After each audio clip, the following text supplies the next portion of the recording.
नमस्कार, India voice देख रहे हैं आप और मैं हूं आपके साथ शिवम दुबे। आजादी के 76 साल हो गए, लेकिन आज भी अयोध्या का एक गांव ऐसा है जहां मूलभूत सुविधाओं का अभाव है। आजादी के 76 साल बाद भी ना तो इस गांव में आज तक पक्की सड़कें पहुंच पाई है और ना ही बिजली, जिस कारण लोगों को काफी परेशानियों का सामना करना पड़ता है। दूसरे गांवों में ये सारी सुविधाएं देखकर लोग खुद को सांत्वना दे लेते हैं कि कभी तो हमारे भी घर बिजली आएगी। दरअसल ये रुदौली विधानसभा के लोहटी ग्राम पंचायत के नया पुरवा गांव का बास गांव है, जिसके दिन आजादी के बाद यानी 76 साल बाद भी बहुरने का नाम नहीं ले रहे। लेकिन इस गांव की यह दशा जनप्रतिनिधियों पर सवाल खड़े करती है। सवाल यह कि आखिर आजादी के इतने साल बीत जाने के बाद भी इस गांव तक मूलभूत सुविधाएं क्यों नहीं पहुंच पाई। और सवाल यह भी कि क्या इन गांव के लोग सिर्फ वोट देने के लिए जनप्रतिनिधियों को याद आते हैं? क्या जनप्रतिनिधियों ने इस गांव का त्याग कर दिया है, जिस कारण इस गांव में आज तक विकास ही नहीं पहुंच पाया? बास गांव के ग्राउंड जीरो पर पहुंचकर जमीनी हकीकत टटोली है हमारे संवाददाता विनय मिश्रा। देखिए। तो राम की नगरी अयोध्या का एक ऐसा गांव है जहां पे आजादी के बाद आज तक की जो है लाइट नहीं आई है। इससे ग्रामीण वासियों को काफी दिक्कतों का सामना करना पड़ रहा है। और ये रुदौली विधानसभा का क्षेत्र है, नया गांव, नया पुरवा का बास गांव है। मैं यहाँ पे कैमरा पर्सन से कहूंगा कि दिखाई, यहाँ पे देख सकते हैं कि यहाँ पे लगभग 50 से 60 मकान है। और ये ग्रामीण जो है 50 साल से जो है ये सपना देख रहे हैं कि जल्द ही हमारे गांव में लाइट आएगी। लेकिन चुनाव का दौरान आता है, उस समय राजनेता तो इनके गांव में दिखाते हैं और बड़े बड़े वादे करके चले जाते हैं कि हमारे चुनाव जीतने के बाद जो है यहाँ पे लाइट आ जाएगी। लेकिन दशा जो है बिल्कुल वैसी ही बनी हुई है। और ये हैरत की बात है कि आजादी के बाद अभी तक की इस गाँव में लाइट नहीं पहुंची है। और यहाँ देख सकते हैं कि यहाँ पे नन्हे मुन्ने बच्चे भी जो है यहाँ पे पढ़ते हुए नजर आ रहे हैं। वजह यह है कि शाम होते ही यहाँ पे अंधेरा छा जाता है। यहाँ पे कुछ लोग क्या कहेंगे, आपके गांव में लाइट वाइट नहीं तो कितनी दिक्कतें आपको होती है पढ़ने लिखने में? बहुत दिक्कतें होती हैं। हम लोग पढ़ लिख नहीं पाते हैं, रात में डर लगता है और अंधेरा हो जाता है। पढ़ने लिखने में बहुत दिक्कत होता है। यहाँ पर लाइट वाइट नहीं है। जब विधायक लोग आते हैं, जब चुनाव आता है तो वोट मांगने चले आते हैं, पर लाइट वाइट कुछ नहीं देते हैं। तो दिक्कतें हो रही हैं? बहुत हो रही तो हैं। मुख्यमंत्री से आप क्या मांग करती हैं कि हमारे गाँव में? हम मुख्यमंत्री से ही मांगते हैं कि लाइट आ जाए। तो यहाँ पे जो बच्ची है उसका भी साफ तौर पे कहना है, वो मुख्यमंत्री से गुहार लगाई है कि उत्तर प्रदेश का एक ऐसा गांव है राम की नगरी। राम की नगरी का मतलब है कि यहाँ की प्रजा जो है वो सुखी से रहे। और यहाँ पे जो है लाइट की कोई व्यवस्था नहीं है। और यहाँ कुछ और महिलाएं, उनसे हम बात करते हैं। क्या कहेंगी, आपके गाँव में लाइट वाइट? हमारे गांव में साहब लाइट नहीं है। कितनी बार एप्लीकेशन दे दिए हैं हम लोग, अभी सुनवाई कुछ नहीं है। वो चुनाव के पहले कह रहे हैं कि हम सूरजा देंगे, सूरजा भी नहीं आया। हमारे गांव में अंधेरा है, बच्चे पढ़ नहीं पाते हैं। तो आपसे तो मोदी इस गांव में लाइट लगा दीजिए। आपके क्षेत्र में विधायक कौन है?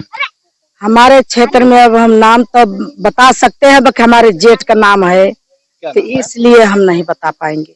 अच्छा, विधायक जी से आप लोगों ने कभी नहीं कहा कि हमारे गांव में लाइट हो? 2 चक्कर आ चुके हैं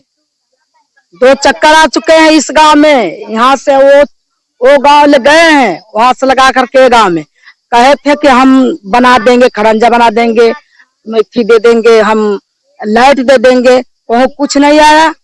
हम लोग इतनी मुसीबत में है, हम लोगों को बहुत दिक्कत है, हम लोग को बहुत परेशानी है। तो यहाँ पे जो ग्रामीण महिलाएं हैं उनका भी साफ तौर पे कहना है कि चुनाव के दौरान जो है यहाँ पे विधायक जी दिखाई पड़े थे और उसके बाद जो है यहाँ पे नहीं दिखाए। यहाँ पे कुछ और बच्चे भी हैं, उनसे हम बात करते हैं।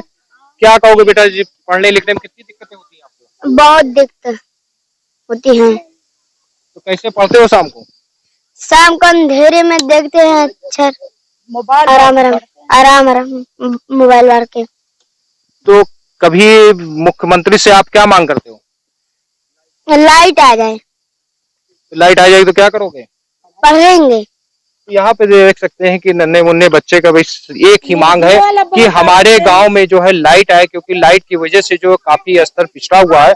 कुछ और भी ग्रामीण है, उनसे हम बात करते हैं। क्या कहेंगे आपके गांव की लाइट की व्यवस्था? सर हमारे यहाँ तो बहुत सारे लोग आए, हमने तो अभी अपने यहाँ सांसद जी का देखा भी नहीं, हमारे गांव में आए भी नहीं। और माननीय विधायक जी से तो हम लोगों ने कितनी बार एप्लीकेशन भी दिया और कहा भी, और सारे श्रेष्ठ लोग भी, हमारे महिलाएं और बुजुर्ग लोग, सारे लोग, ग्राम प्रधान भी हमारे मौके से सपोर्ट में थे कि लग जाए। और आज तक सर लाइट हमारे 70-75 घर लगभग अधूरी लाइट है। इस ग्राम सभा में अधूरी लाइट है, आधा तो उधर नयपुरवा में लगा हुआ है, लेकिन हमारे गांव में इधर नहीं है। 70 से 75 घर ऐसे हैं जिसमें कोई लाइट का सुविधा नहीं है। और इतनी समय के बाद से कोई आना जाना, जंगल है और जानवर बकरी सब जो पालते काटते सब, ऐसे सब बड़ी दुर्भाग्य की बात है। हमारे यहाँ लाइट की सुविधा नहीं है।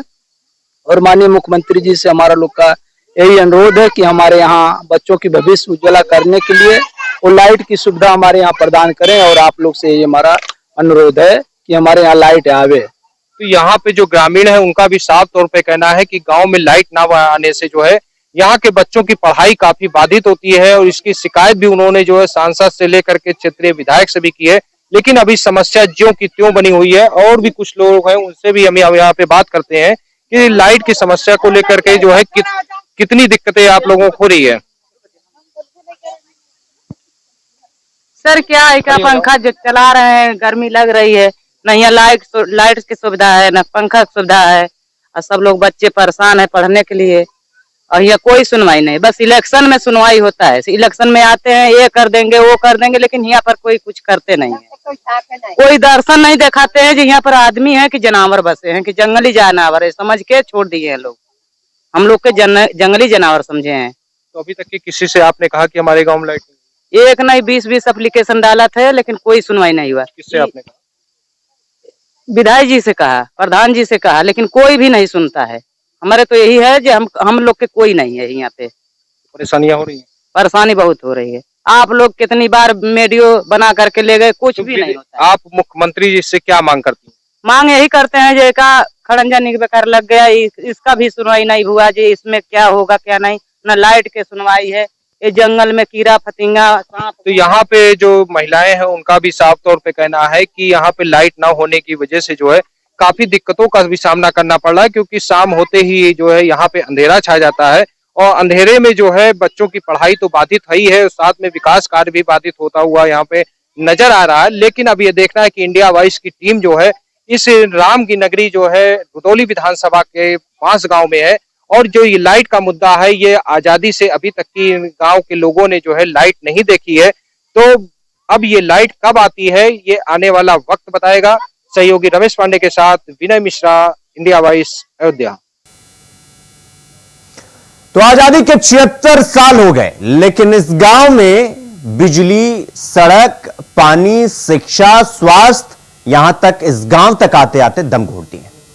अब सवाल ये कि आज तक बांस गांव में विकास क्यों नहीं हुआ? आज तक मूलभूत सुविधाएं इस गांव तक पहुंचने के लिए तरस क्यों गई? और क्यों जनप्रतिनिधियों ने इस गांव पर ध्यान नहीं दिया? सवाल है हमारा और हम पूछेंगे, क्या सिर्फ ये गांव वोट बैंक के लिए है? और क्या इन राजनेताओं को ये गांव सिर्फ वोट के लिए याद आता है? राजनेताओं को क्यों जनप्रतिनिधियों ने इस गांव पर ध्यान नहीं दिया? सवाल चौथा यह कि क्या सिर्फ वोट बैंक के लिए ये गांव यानी बांस गांव के लोग याद आते हैं नेताओं को? और 5वां सवाल यह कि विधायक जी जवाब दीजिए, 12 सालों में आपने किया क्या है? सवाल नंबर अगला, क्यों 12 सालों में इस गांव में विकास नहीं पहुंच पाया? इन 12 साल आज तक बांस गांव में विकास क्यों नहीं हुआ? यह सवाल इंडिया वॉइस के सवाल एक बार आपको बताते हैं फिर से जो हम पूछ रहे हैं, बांस गांव तक विकास अभी तक क्यों नहीं पहुंचा? क्या सिर्फ ये गांव वोट बैंक के लिए याद आते हैं? और विधायक जी के 12 साल हो जाने के बाद भी, 12 साल से वो विधायक हैं, लेकिन फिर भी इस गांव की सुध क्यों नहीं लेते हैं? इस गांव की जो मूलभूत सुविधाएं हैं, जो हर नागरिक का अधिकार है और आपका कर्तव्य भी कि इन तक पहुंचाना, वो पहुंच क्यों नहीं रही? 12 साल हो गए विधायक जी,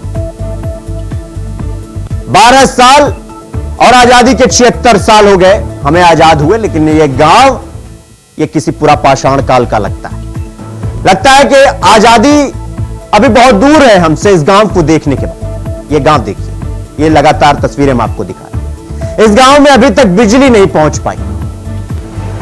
बिजली नहीं होगी तो पढ़ाई कैसे होगी?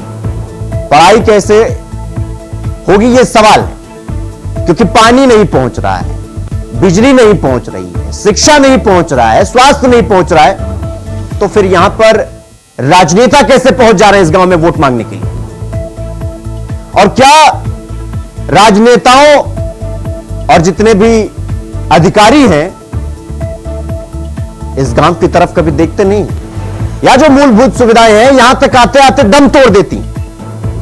और ये सवाल जो हम पूछ रहे हैं ये हम पूछते रहेंगे, क्योंकि विधायक जी 12 साल हो गए आपको विधायक होते, 12 साल।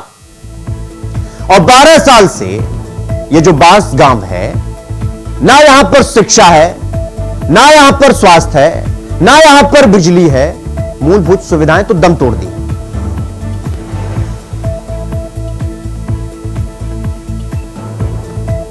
तो हमारे साथ हमारे सहयोगी विनय मिश्रा हमारे साथ जुड़ गए हैं। विनय, यह गांव देखकर ऐसा लगता है कि यह पूरा पाषाण काल किसी पुराने जमाने का एक गांव है। यहां पर जब आप पहुंचे तो आपको प्रथम दृष्टया इस गांव को देखने के बाद आपको क्या समझ में आया और क्या कुछ मूलभूत सुविधाएं हैं इस गांव में? जी शिवम जी, यहाँ पे बता दूं कि ये रुदौली विधानसभा का जो है बांस गांव है। यहाँ की स्थिति बद से बदतर है। यहाँ पे चलने के लिए सड़कें नहीं है, बिजली की व्यवस्था है ही नहीं जब से देश आजाद हुआ है।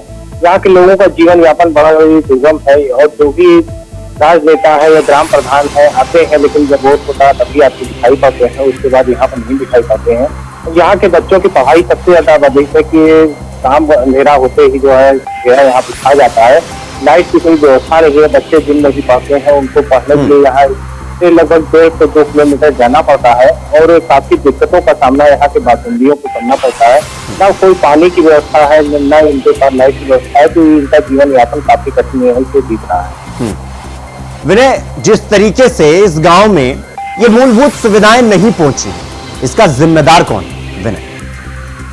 जी बिल्कुल, यहाँ का जिम्मेदार जो है क्षेत्रीय विधायक है, सांसद है या ग्राम प्रधान है। इन लोगों को जो है यहाँ की मूलभूत सुविधाओं को देखना चाहिए कि हमारे जो ग्रामीण के इलाके हैं इनमें। ठीक है विनय, तो हम विधायक जी को लाइव फोन करेंगे और ये देखिए रिंग जा रही है बकायदा। रामचंद्र यादव विधायक रुदौली, इनको कॉल मिलाया जा रहा है। ये रिंग जो आप सुन रहे हैं ये विधायक जी को कॉल जा रही है। विधायक जी संपर्क क्षेत्र से बाहर, कनेक्शन कट, यानी कि 12 साल बाद भी विधायक जी हिम्मत नहीं जुटा पा रहे हैं कि वो जवाब दे सकें। विधायक जी हिम्मत जुटा नहीं पा रहे हैं कि वो सवालों के जवाब दे सकें, जवाब देने से भाग रहे हैं। ये रामचंद्र यादव विधायक रुदौली हैं जिन्हें हमने लाइव कॉल किया। और विनय, मैं आपके पास आना चाहूंगा कि अभी विधायक रामचंद्र यादव, हमने उनको कॉल किया लेकिन कॉल उठा नहीं रहे हैं। तो क्या इस गांव की जो हालत हुई है ये ऐसे ही राजनेताओं और जनप्रतिनिधियों की वजह से हुई है जो मूलभूत सुविधाएं इस गांव तक नहीं पहुंच पाई हैं विनय? जी बिल्कुल, यहाँ के जिम्मेदार जो है क्षेत्रीय विधायक और सांसद हैं, क्योंकि इसमें मूलभूत जो सुविधाएं नहीं पहुंची हैं, जबकि शासन द्वारा सभी जो मूलभूत सुविधाएं पहुंचनी चाहिए। और ऐसा भी नहीं है कि बजट नहीं आता, बजट सभी जगह आते हैं, लेकिन इनके आने जाने की सड़कों की कोई व्यवस्था नहीं है।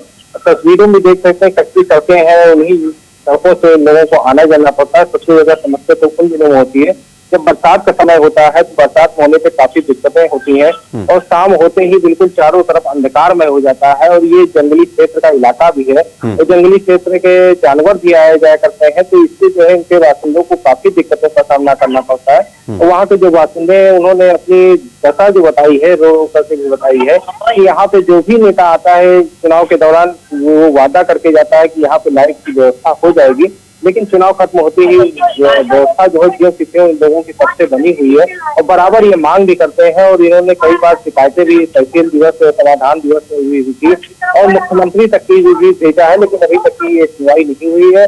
और समस्या जो कि यहाँ के लोगों को, बासिंदों को बनी हुई है। और सबसे मूलभूत समस्या जो है पानी की जो होनी चाहिए, वाटर सप्लाई की, वो भी व्यवस्थाएं लोगों को दिक्कत नहीं। ठीक है विनय, जिस तरीके से इस गांव को देखने के बाद ऐसा लगता है कि ये गांव किसी पुराने जमाने का गांव है। यहां के लोगों के चेहरों को देखो तो ये समझ में आता है कि इस गांव में वाकई में मूलभूत सुविधाएं नहीं पहुंची। और विनय, एक बार हम फिर से विधायक जी को लाइव कॉल करेंगे, प्रयास करें। एक बार फिर से विधायक जी को कॉल लगाया जाए। Please try later.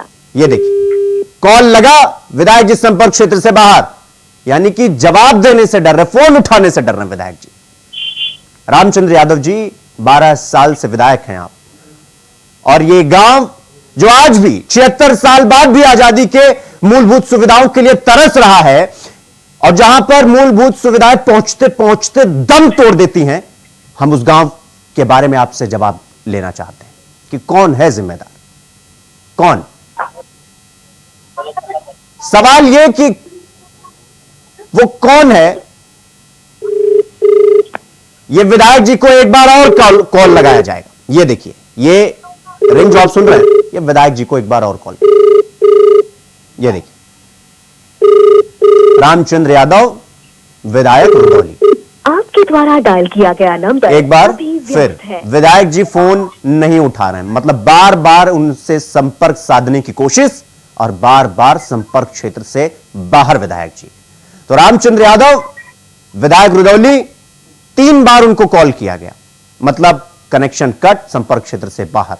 विधायक जी, विनय मैं आपके पास आना चाहूंगा, विधायक जी को 3 बार कॉल किया गया लेकिन विधायक जी फोन नहीं उठा रहे हैं, मतलब इस तरह से भाग रहे हैं। क्या यही वजह भी है कि ये जो गांव बांस गांव है, यही वजह है कि आज ये मूलभूत सुविधाओं से दूर रह गया, कोसों दूर रह गया? बिल्कुल, जिस तरीके से देख रहे हैं इंडिया वाइज जो है बराबर लगातार इन विधायक रामचंद्र यादव को फोन मिला रहा है, उससे सवाल के जवाबों चाह रहा है कि आखिर इस गांव में जो है मूलभूत समस्याएं क्यों नहीं पहुंची है। तो इससे साफ जाहिर कि वो सवालों के जवाबों से भागते हुए यहाँ पे नजर आ रहे हैं।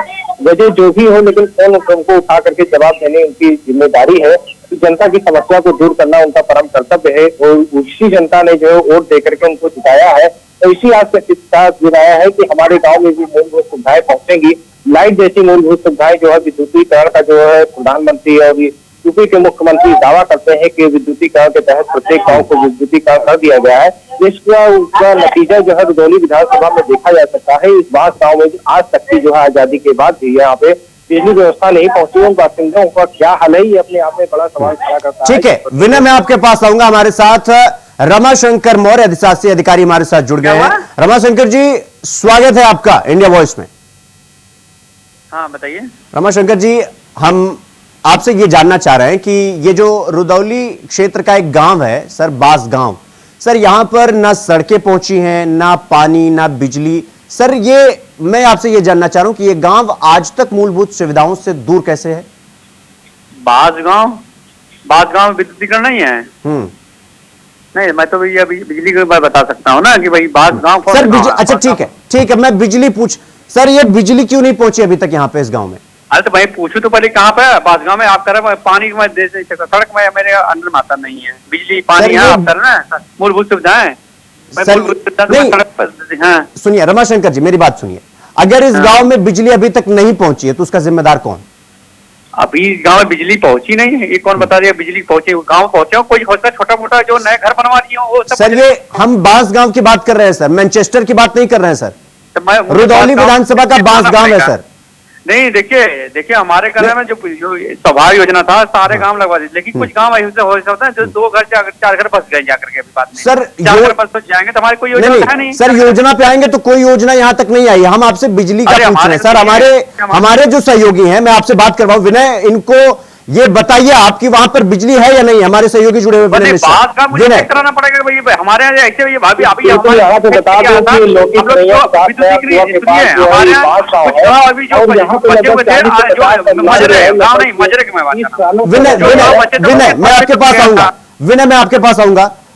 मौर्य जी जवाब दीजिए। अरे कह रहे थे कि अभी हमारे यहाँ जो पहले जो सभा फेज 1 आया था, फेज में विद्युतीकरण हुआ, फिर सेकंड आया, फिर कुछ ऐसे जो मजरे मान लो किसी कारण बच गए थे, मजरे बता रहे हैं, गाँव नहीं, जो छोटे मोटे पूर्वे होते हैं वो बच गए थे। उसके थर्ड फेज गया था, थर्ड फेज के लिए गया था, थर्ड फेज जब स्वीकृत होगा सीना होगा तब होगा सर। थर्ड फेज के लिए जो है मजरे, गाँव नहीं छूटे हैं, मजरे होते हैं छोटे छोटे पूर्वे, कभी कभी जो नए नए बच जाते हैं छूट गए, उसके लिए मैं बात कर रहा हूँ। अगर छूट गया तो विनय, ये तो सतत विनय प्रक्रिया है। विनय जी, ये एक सेकंड, रमाशंकर मौर्य जी एक सेकंड, विनय हमारे सहयोगी जुड़े हो। विनय, इन्हें बताइए ये कहां का मामला है, इन्हें बताइए विनय। ये लोटी सरैया के पास 5 गांव है जहाँ पे 40 से 50 परिवार जो है लगभग 30 सालों से रह रहे हैं। उनको आज तक बिजली आएगी, लेकिन बिजली इनके गाँव में नहीं पहुंची। आखिर क्यों नहीं पहुंची, वजह क्या है? क्या इन लोगों के पास जो है बिजली की ऐसी सुविधाएं मुहैया नहीं होनी चाहिए? विद्युतीकरण का दावा जो है विद्युत विभाग करता है कि सारी विनय जवाब देने दीजिए, विनय जवाब देने दीजिए। हाँ दीजिए जवाब। ये कहना कि 40 जो है घर वहाँ पे है, बिजली नहीं पहुंची है। सुनिए, हमारे का जो सवा फेज फर्स्ट था उसमें कनेक्शन हुआ था, हुआ था। फिर जो छूट गए थे कहाँ, फिर सेकंड फेज में हुआ था, ठीक है। फिर थर्ड फेज भी आना, अगर कोई अगर इसके बाद भी अगर सर्वे का छूट गया हो गाँव तो उसको थर्ड फेज मिलेगा। थर्ड फेज भी लिया गया था, लेकिन सौभाग्य योजना क्लोज हो चुका था। कुछ अभी भी हम बता रहे हैं, जो कुछ पूर्वे हैं जो छूटे हुए हैं, जब अभी योजना आएगी तो हो जाएगा। मौर्य जी मेरी बात सुनिए। देखिए, हम हंगामा बिल्कुल नहीं करना चाहते हैं, हम ये चाहते हैं कि आप हमारे साथ इस गांव में चलिए और हमें दिखाइए कि कहां पर बिजली है। मतलब हम बिजली देखना चाह रहे हैं इस गांव में। नहीं, इस चलेंगे आप हमारे साथ? में हो हमारा हो सकता है उस गाँव कुछ जो आबाद का किसी गाँव का पूर्वा हो। नहीं, दोनों मिलके चलते हैं मौर्य जी, दोनों चलते हैं। आप चलिए, हम भी चलते हैं और हम जमीनी हकीकत देखते हैं क्या है वहां पे। एक ग्राम पंचायत होती है, सुनिए, एक ग्राम पंचायत होती है जिसके प्रभाव उसमें कई मजरे ही होते हैं, ठीक है। जो गाँव वहाँ कुछ गाँव हो सकता है मजरे छूट गए हो उसमें, ठीक है। जो मजरे छूट गए तो उसको थर्ड फेज में लिया गया होगा।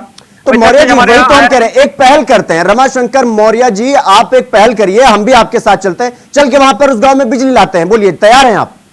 नहीं, बिजली अभी हम जब योजना आएगी तभी तो होगा। हमारी योजना तो ना अभी है भाई, अगर छूटा होगा तो हमारे थर्ड फेज का एक खास सर्वे। मौर्य जी, अभी आप कह रहे थे कि हर जगह बिजली अवेलेबल है, अब आप कह रहे हैं वहां पर। सुनिए, अरे हमने ये नहीं कहा, हमने कहा सवा फेज में फर्स्ट में पहले कंप्लीट हुआ, छूटा सेकंड में हुआ, फिर थर्ड फेज का भी सर्वे हुआ। थर्ड फेज में जो छूटे हैं अभी उसमें मजरे जब योजना आएगी तो होगा। तो आप चलेंगे हमारे साथ ग्राउंड जीरो पर? अगर कोई किसी कारण छूट गया है वो थर्ड फेज में हो जाएगा। मौर्य जी, आप हमारे साथ चलेंगे ग्राउंड जीरो पर? नहीं है मौर्य जी देखिए, हम बहुत शांति से बात करते हैं। हम ये कह रहे हैं कि आप हमारे साथ ग्राउंड जीरो पर चलेंगे वहां पर? नहीं, हमारे यहाँ यही चले जाएंगे आपके साथ। आप चलेंगे? भेज दूंगा वहां पर। कल चला जाए? पहले हमारे यही साथ सर्वे के लिए। मौर्य जी समय बताइए, कब चला जाए, बोलिए। हाँ, पहले हमारे यही साथ सर्वे कर लीजिए। कल चले? कल आवश्यकता पड़े हम चलेंगे, हमारे जो भी चलेंगे। मौर्य जी कल तैयार? पहले आप हमारे यही साथ जाइए, पहले आप तो पहले देख लीजिए। अभी मौर्य सर, आपने ना लिया तो मुझे मौर्य जी जवाबदेही तो आपकी भी जिम्मेदारी बनती है कि नहीं बनती? अरे हमारे का जवाबदेही हमारे सुनिए, तो हमारे कहने में हमने बताया कि जिससे आप फर्स्ट फेज में होता विद्युतीकरण होता, ठीक है। फिर उसके बाद जो छूट गया था सेकंड फेज में हुआ। तो सर यही तो हम भी कह रहे हैं कि निरीक्षण करिए, चलिए हमारे साथ ग्राउंड जीरो पर। आप चल रहे हैं, कल चलिए। कल कितने बजे चला जाए, बोलिए? कल हमारे जय साथ जाइए, हम जय बोल देंगे आप। तो मतलब आप तैयार नहीं है चलने? नहीं, हम पहले जय जाइए, फिर हम जाएंगे, उसके बाद हम जाएंगे फिर। तो सर इस गांव में बिजली कब तक पहुंच रही है, मतलब मौर्य जी? पहले आप जय साथ जाइए, फिर हम उसके बाद हम जाएंगे। नहीं, अरे हमारे का ऐसे बहुत कई पूर्व में भी जो मौर्य जी, अभी आप लाइव हैं और आपको पूरा उत्तर प्रदेश सुन रहा है, इसीलिए मैं आपसे बहुत जिम्मेदारी से पूछ रहा हूं कि इस गांव में बिजली कब तक पहुंच रही है? अगर गांव छूट गया है, सुनिए, हमने कहा सवा फेज आया था, सेकंड आया था, ठीक है। अगर गांव थर्ड फेज भी के लिए गया, जो गांव छूट गए थे थर्ड फेज के लिए, फिर ये योजना, ये सभा योजना क्लोज हो गया। मौर्य जी छूट गया, मतलब यही बात हम भी कह रहे हैं कि जब तक हम ग्राउंड जीरो पर नहीं चलेंगे तो हम मतलब ये कैसे समझ पाएंगे कि वहां पर क्या चीज है? तो यही तो हम आपसे कह रहे हैं कि चलिए आप हमारे साथ, कल चलिए। चलिए, फिर आइए भी ना, चलिए हम आपके साथ चलेंगे, क्या करना है। तो कल कितने बजे, बोलिए? फेज आएगा तो उसमें होगा। तो ठीक है रमाशंकर जी, आपका बहुत बहुत धन्यवाद हमसे जुड़ने के लिए। तो ये रमाशंकर मौर्य हैं, शासकीय अधिकारी, और ये मना कर रहे हैं। ये कह रहे हैं पहली बात में कि बिजली हर जगह अवेलेबल, लेकिन सवाल करने पर फंस गए और ये कह रहे हैं कि वहां पर जब योजना आएगी तो बिजली पहुंचेगा। यानी कि आजादी के 76 साल हो जाने के बाद भी योजना इस गांव तक नहीं पहुंची है, मगर फिर भी क्या फर्क पड़ता है किसी को। विनय, आपका बहुत बहुत धन्यवाद हमसे जुड़ने के लिए और जानकारी और इस पूरी खबर को हम तक पहुंचाने के लिए। तो आजादी के 76 साल हो गए और इस गांव तक अभी तक सुविधाएं, मूलभूत सुविधाएं नहीं पहुंची। इसका जिम्मेदार कौन? हम सवाल लगातार पूछते रहेंगे और जवाबदेही तय करवाते रहेंगे। तो फिलहाल इस कार्यक्रम में इतना ही। देश और दुनिया की तमाम खबरों को देखने के लिए देखते रहिए इंडिया वॉइस। नमस्कार।